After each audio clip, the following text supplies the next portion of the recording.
welcome to the reboot, I guess, of the Niddcast, since Hatchet left, bless his heart. I am Lacarthian, I am joined by DrunkSpiderman, Heyo. and Mere. Hello there. And we're going to talk about games and stuff. So, Hooray. But beforehand, shouldn't we explain the role of Spiderman first? I guess. Basically, if you guys, haven't seen my Minecraft video where I was kind of talking about it a little bit, my role is the role that I want to have in this, for the Niddcast, is essentially being the producer.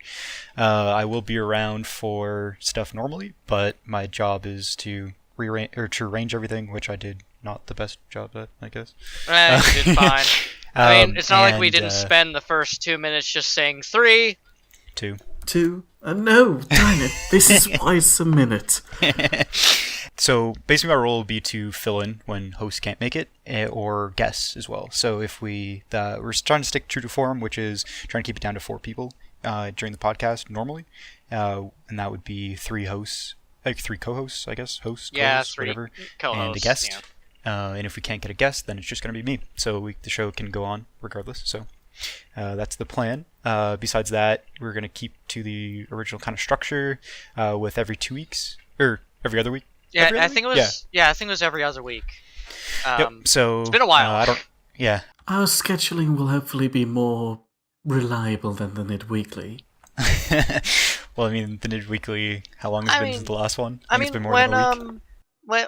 when Hatchet and Nordic were working with me, we managed to keep things pretty much on top until, of course, life caught up. That's why we're trying to reboot this, essentially. Yep, which is good because it's one of the favorite group things that the Nidd has done in my opinion. Fun. So I want to keep it around the best I can, Yeah. even if it's fighting tooth and nail and coming out with stuff like this. So 3. I'm sorry.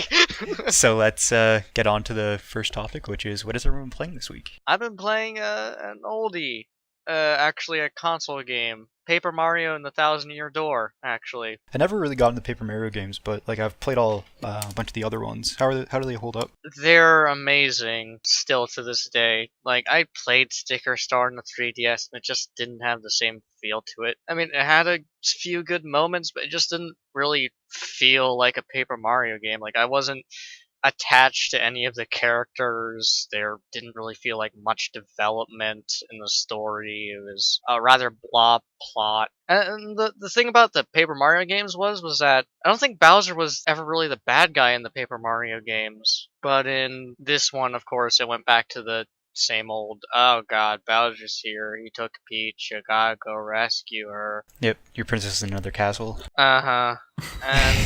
But no, back to Thousand Year Door, I actually never finished it as a kid because I could never beat the final boss. Apparently there's a way to one-hit it.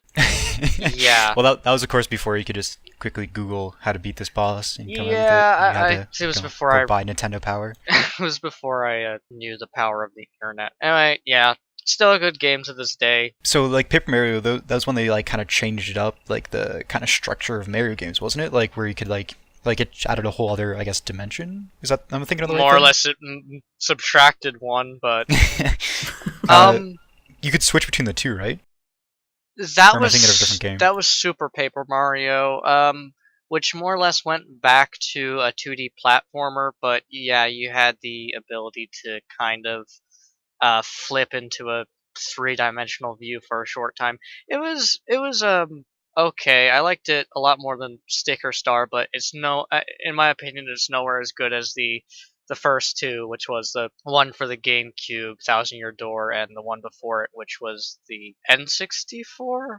Yeah, N64. Yeah, I played a lot of Mario 64. Actually, I wouldn't say recently, but not when it first came out on N64, but I got into a bit of a nostalgia thing a couple years back, and realized you could actually bug the game by pulling your controller too hard.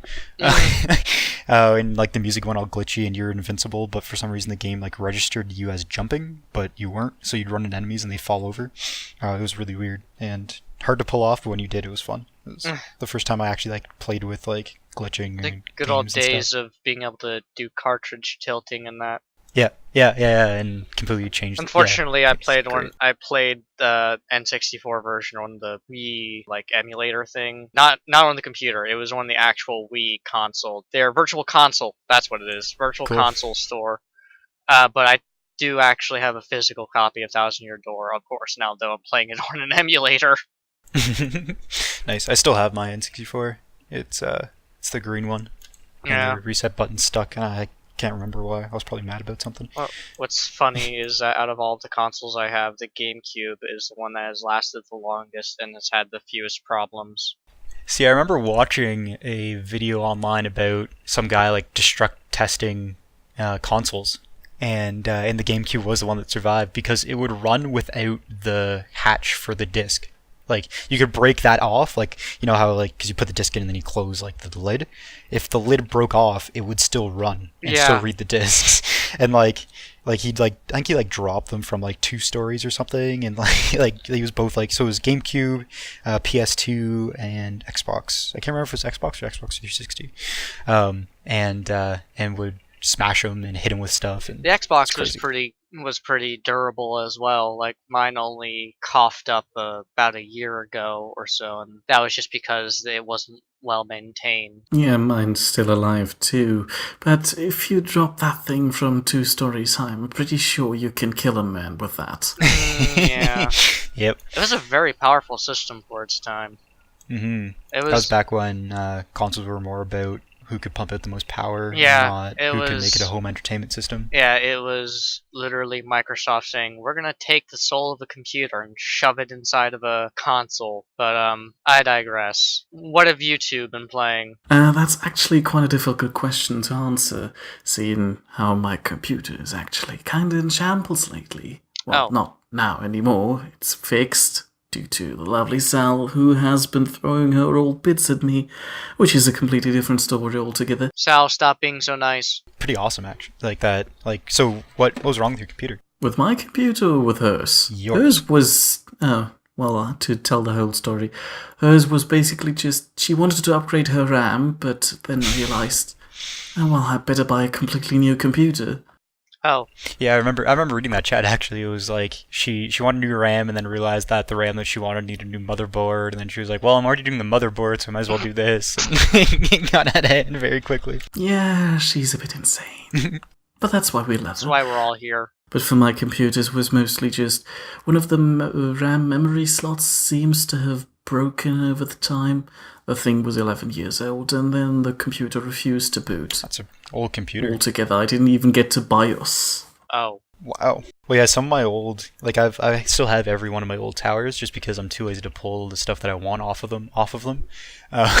So I just have, I'm pretty sure I have my first PC still upstairs, and it was Windows 98, and the thing runs terribly because I used that thing for probably 8 years, something like that, and then completely overloaded it. It was back before I really cared about not downloading viruses and shit. So it is not in good shape, but I still have some music and media files on it that I want. So I haven't door stopped it yet. It's still running. It's still runnable, but yeah, its boot up I'm pretty sure takes 10 minutes at least. Memories. I still have a computer like that too. Hold on. I was going to finish my story until I rudely interrupted myself. I've been able to play games that don't require a whole lot. Probably the more famous example out of the two I can give would be, of course, everyone's favourite Undertale, which is quite a nice game. What have you been playing, Spider-Man? Recently, as in 20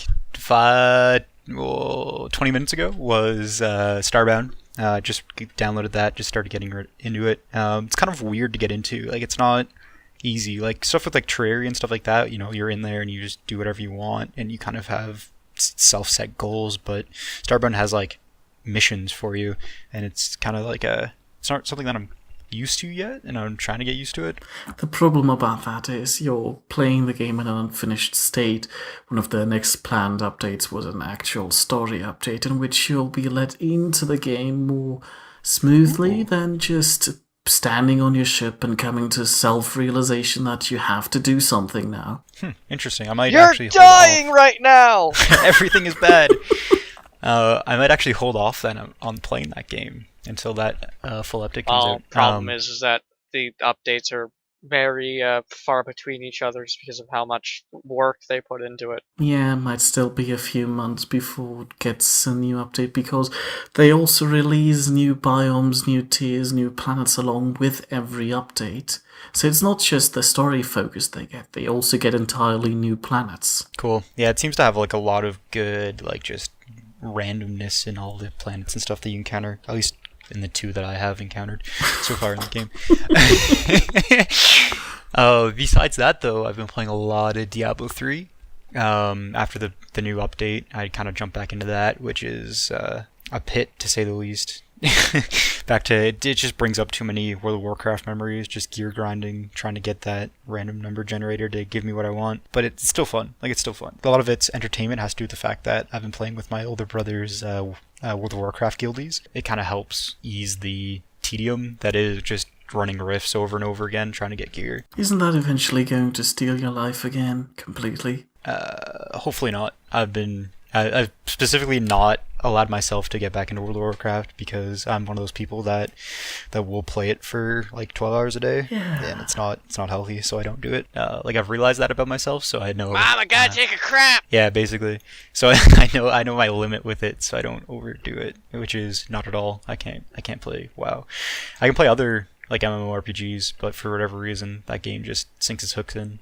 I've been playing a lot of Rust as well, which is fun, and it wasn't as bad as I thought it would be. Like, I've watched a lot of, again, like, I'm a big Let's Play watcher, and I've watched a lot of Let's Plays about it, and, like, the community itself in Rust can be kind of hostile at best, but there's also... Oh, really?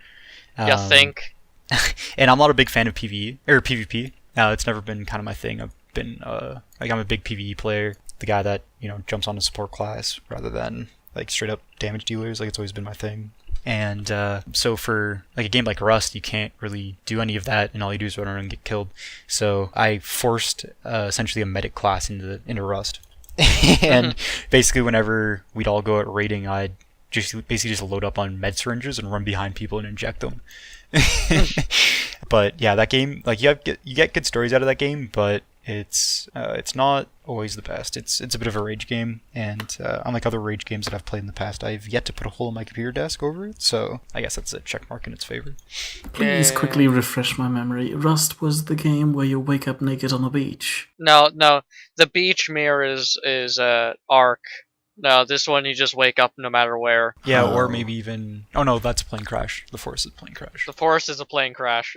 That one you're not naked on, at least. One of my favorite incidents that's ever happened in Rust was the Game Grumps were playing Rust on their private server, or on, like, I guess, their public server, and we're basically running around forcibly singing Christmas carols at people, and then telling them to get on the ground, and if they sung a Christmas carol, they would join the Christmas crew, and they'd run around with guns threatening other people to sing Christmas carols. It was pretty great. I hope you've achieved the same thing by making everybody sing the Spider-Man theme song with you. Yeah.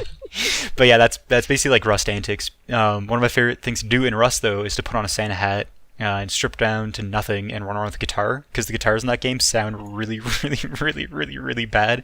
Like, they're out of tune, like, because basically your left mouse click is to strum and your right mouse click is to like pick. So like you're running around with like an out of tune guitar, just like strumming it, and all I do is run around just like screaming and like pretending to sing, and running around just with a Santa hat on with a guitar, and I usually get shot. Yeah, basically. And you find like the biggest settlement, run up to the front gate, and just run around like yelling and playing guitar. And then you usually get killed. But it's fun. Wait until someone comes out and is like, alright, I've had enough. Bam! Yep. But it's cool because it's still technically an early access game, which is weird because it's been early access for like 3 years, something like that. Like, it's been out for a while. Yeah, Overgrowth has been in early access for 9-10 years. It's crazy. Because they've had like a 2-man development team up until recently. Whereas like Rust is getting a bunch of money still. But it's nice because they're actually like still releasing content fairly regularly. Which is always good, because you get a lot of those early access games which don't at all, which is kind of stupid. But we won't get into Oh, yeah. We don't have time to get into that right now. Actually, may I make a quick diversion on that topic, because there's another game I played which, oddly enough, follows that same sentiment of playing a completely unfinished game, but this time it is on purpose. It was a silly little nitbit called The Magic Circle. To quickly summarize it, basically you're a beta tester for a game called The Magic Circle, and as you're walking through the game, you witness the development around you. The only problem is all the developers are having a bit of an argument among each other about how the game should look like, and basically you go through there discovering all the old versions of the game, and eventually you take the steering wheel into your own hand, hack an account, and suddenly develop the game yourself. Which was That's interesting. actually cool. Yeah. It kind of, like, stuff like that kind of reminds me of one of the Borderlands 2 DLCs with Tiny Tina's, I forget the whole name of the title. But Tiny basically, Tina's Raid on Dragon's Keep or something like that. yeah, because that was pretty great, because, like, they'd be like, oh, that doesn't sound that scary, and then she, like, immediately changes it, and the world just changes around it, because you're playing, like, as one of, like, these D&D characters that they're playing, and it's just goofy. Can there and be funny. a gun that shoots swords that explode into more swords that also explode? Sure! You literally get one of the most overpowered guns in the game. Yeah, but I think that's it for the whole what have we been playing this week. So we'll get on to I guess news/rant portion. Coming from a room randomly somewhere. Thank you. Very valuable contribution. But now we look like a newscast. Stop trying to steal a Nidd Weekly show. Well, we'll combine both. Nidd Weekly cast. Done. The main thing that I kind of want to talk about was the fact that the Division is changing stuff. And what is changing is what a Season Pass entails. So, like, for, the longest time, Season Pass has always been, like, you buy the Season Pass, Probably which is explain usually what the Division is first, though. Well, it's Tom Clancy's Division. It's the new game coming out. It's kind of MMO-ish, but not really, because the second any interviewers bring up MMO, the devs are just like, no, it's not. But they're trying to make it seem like it. And basically, it's a third-person shooter. You run around and shoot things, post-apocalyptic. No zombies, though. There's not a lot of people left, and you're running around shooting people. And from my understanding, the game works almost like an instance style. So, like, you enter, like, a certain area, and then PvP opens up. But for the most part, it's just like a co-op, story-driven, third-person shenanigans. And it's like the reason why I brought up comparisons to an MMO is it's gear grindy. So like you got to get those better knee pads and got to get those better gloves and stuff to make your character better, which could be interesting. They're trying to go down that Destiny route a little bit, but not making it sci-fi. But the reason why I want to talk about it was the fact that they're changing what a season pass is. On their Steam page, they list their gold edition as containing a season pass, but that season pass is only for 1 year of DLC, and it's not even all the DLC. It's 1 year of their major DLC, which bugs me. It bugs me a lot, especially because it is $130 Canadian to get their golden edition. Jesus Christ. Yeah, for something that lasts a year. Like the regular game, I think is $80 Canadian. So it's still a significant amount for essentially you're just getting it for the season pass. I think probably the thing that rubbed me the wrong way the most was the fact that it's not even in their main headliner, or not even in the main picture or the decal for it. It's actually in the subtext underneath that they explain that it's only for a year. So they're trying to, I guess, take advantage of people, and it pisses me off. It's $100 for the golden edition. It's pricey, and for something that is a year, you're changing the staple of a season pass being DLC for the game forever. That's kind of the point of getting it early on, and that's the whole point of paying the pretty hefty price tag for it. And the fact that they're changing that, and I get they're future proofing essentially for the game, but it's still, there's other ways you make income for a game without screwing over or cheating people that want to buy it. I'm looking at it right now. No, not for $100. Yeah, exactly. And I could see, and one of the things I talked to a friend about, because I already had this rant previously with a buddy of mine, and he was like, well, if they started charging essentially comparable prices to keep the game running, so if they were to calculate Like, okay, so if we release this content over this amount of time, like how much money would we charge for it? Then that sticker price is going to scare people away too. Like, say if they, that, like, or already, like, it's a lot of money, like, for a game already off the bat, and the fact that if they, were to play it that way and have to, like, increase that price even more, then they're going to start scaring away people. So they're trying, like, different tactics to get it. But there's some things, in my opinion, that are sacred. What a season passes is. What I don't understand, and the example of the Division you've just brought up, is if you get the season pass only for a year, doesn't you... Well, you're pretty much dependent on how quickly the developers work on a new DLC for the game, I assume, and depending on how large it is, it might only be one. So you have that big uncertainty of what you will actually get of the $100 you throw in there. Exactly, but from what I've been reading, I think the devs are scheduled to release 3 DLCs after the game comes out for that calendar year. So, like, but they're not guaranteeing it. Also, like, they're not saying like the season passes for these 3 DLCs. That's kind of the problem, though, is that they're scheduling DLC, which means they probably already have most of it completed. Maybe. And I always, I really don't like it when, especially if you're holding out on content that either adds or changes the game, then why are you doing that? Yep. I'm kind of encountering the same thing with right now with Blizzard and Overwatch. I don't know how much research you guys done into Overwatch, but it's basically Blizzard's TF2. Yeah, it's basically what it is. I know a lot of people are like, no, it's not TF2 just because it's control points. It's like, no, it's Blizzard's TF2. Yeah, which I have no problem with. I have to add, it doesn't have enough hats for TF2 competitiveness. Okay, never mind. It doesn't have enough hats to be considered a TF2, but it's basically a hero-based TF2, essentially. Yeah. Yep, and I'm one of the people that are riding that hype train. Like, it looks like a fantastic game. It like, does. I'm excited for it to come out. The issue is, it's more or less done. Yeah. Like, the game is completed. Like, I've seen several people playing the quote-unquote beta, and it's a complete game. Like, it has enough people, it has enough characters in it, it has enough maps. I consider it a complete game, and I think the only reason why Blizzard isn't releasing it is because they want to get the most money out of it when they do. And they're waiting for a holiday season to come up, and then they'll release it, which bugs me. Like, especially because they're kind of not letting people, like, even the beta testers, I think, are limited to specific weekends and stuff too, and they're not, like, they're holding on to it just because they want to make the most capital gain from it, which, I mean, is savvy business work, but, it kind of rubs me the wrong way, because, it's like what you were saying earlier, like, they're holding on to a game to release it during peak time. Meanwhile, TF2's been free to play for years now, and they're still adding content to it. Oh yeah, and same with, well, not same with, but before Killing Floor 2 came out, because back on my comfortable turf with when I'm talking about Killing Floor games, but when during the first Killing Floor, like, they're releasing content like 5-6 years after the original game came out, good content too. So, I was wondering, actually, though, Spider-Man, have you actually played any of the new Battlefront game? Star Wars, yes, I have. Got it like the day after it came out. Paid the $75 Canadian for a game that has 5 maps, and completely took all the good parts out of the original Battlefront games and took them into an alley and stabbed them over and over again. Ooh, yeah, I heard a lot of people are just, they're so infuriated and disappointed with how it turned out.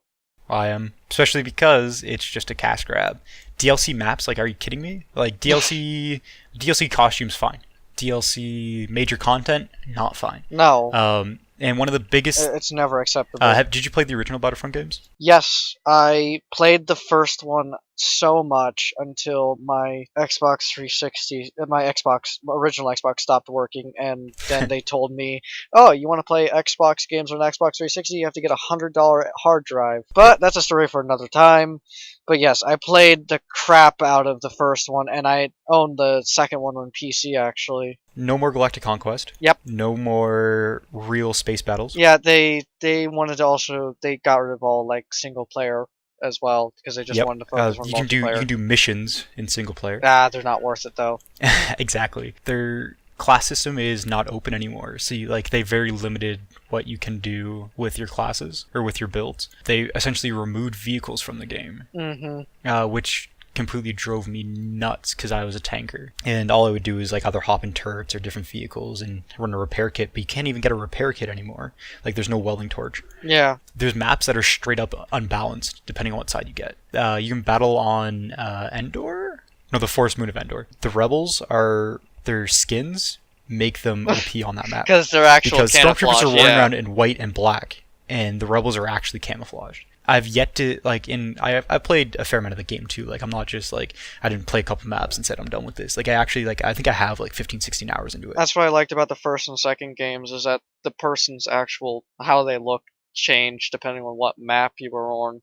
Exactly. I mean, there was the exception with the droids. The droids were almost always the same.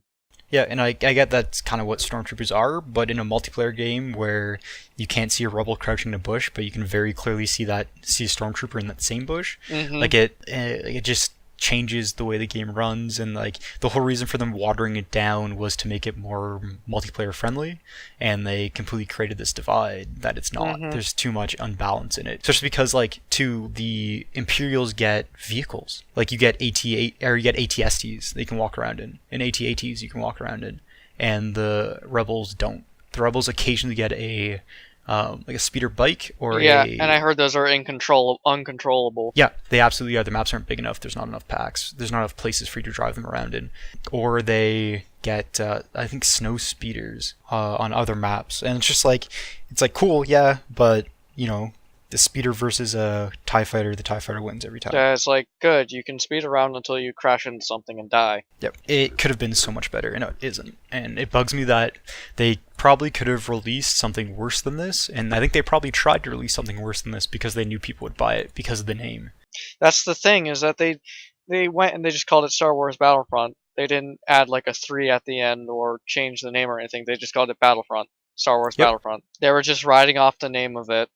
Exactly, and they got my money, for sure. Yeah. But I haven't played it in probably 3-4 months now, so they're definitely not getting any of my money for DLCs, and still a little bit mad about it. Yeah. They are planning to release DLCs, am I right? They already have. At least one map. They have. So they're gonna milk it so much. Oh, absolutely. Are these DLCs eventually going to fix anything? No. Probably not. I think they're all usually just maps or different game types. Which is a big no-no. Why the hell are you literally selling more content to a game that it should have already been in? Yeah, I've seen early access games on Steam that have more content than this. Like, it's, like I said, there's maybe 5 maps, I think, and that's it. Yeah. Yeah. In a multiplayer game, that's like, it's like cool, yeah, like the big battles, like you get like it's fun playing, 20v20 on a map, it's sweet, but I also, want to see a different map. Yeah. Without having to pay for it. This sounds like the entire EA ordeal all over again. Who was this published by? Just to make sure.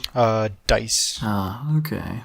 Oh well. I think this is probably going off on a little tangent here, but I think the problem with that is that after EA showed that DLCs are good riddance, the worst thing that happened to video games, and laid low for a while, we have that short period of, how do I put that, Steam Early Access games that were basically being sold completely unfinished and as a terrible shell, and people got accustomed to those kind of games, which were virtually nothing.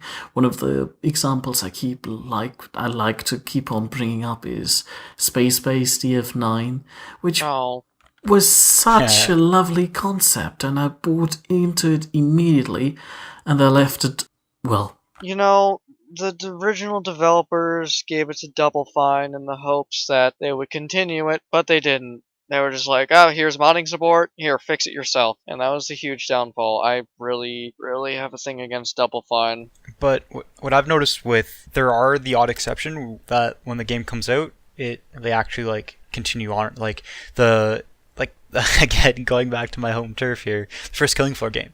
When it first came out, it had almost no content. It was, I think, a Half-Life mod, I think?